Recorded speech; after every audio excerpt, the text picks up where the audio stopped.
ព័ន្ធហ្វ្រាំងគឺជាប្រព័ន្ធសុវត្ថិភាពមួយដែលយើងមិនអាចមើលរំលងបាននោះទេវាមានតួនាទីយ៉ាងសំខាន់សម្រាប់បញ្ឈប់ល្បឿនរថយន្តរបស់លោកអ្នកពេលដែលកំពុងបើកបរអញ្ចឹងហើយនៅពេលដែលលោកអ្នកមានតម្រូវការធ្វើដំណើរទៅផ្លូវឆ្ងាយលោកអ្នកគួរតែត្រួតពិនិត្យវាដើម្បីបង្ការ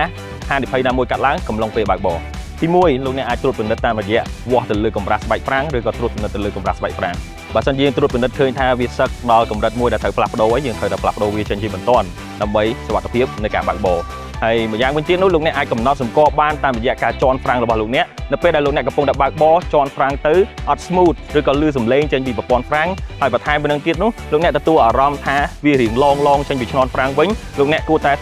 យករថយន្តរបស់លោកអ្នកមកត្រួតពិនិត្យជាមួយនឹងមជ្ឈមណ្ឌលជួសជុលរថយន្ត Ford យើងដើម្បីឲ្យជាងបច្ចេកទេសរបស់យើងត្រួតពិនិត្យដើម្បីផ្ដល់ទៅលើផាសុកភាពនៅពេលដែលលោកអ្នកបើកបរមួយវិញទៀតលោកអ្នកអាចត្រួតពិនិត្យជាមួយនឹងកម្រិតប្រេងហ្វ្រាំងរបស់លោកអ្នកដើម្បីប្រាកដថាកម្រិតប្រេងហ្វ្រាំងរបស់លោកអ្នកស្ថិតនៅក្នុងកម្រិតដែលប្រើបានព្រោះយើងមានកម្រិត minimum និង maximum ស្តៀងគ្នាទៅនឹងប្រេងម៉ាស៊ីនឬក៏ទឹកស្រោមយើងដែរទេអញ្ចឹងត្រូវប្រាកដថាកម្រិតប្រេងហ្វ្រាំងស្ថិតនៅក្នុងកម្រិត minimum និង maximum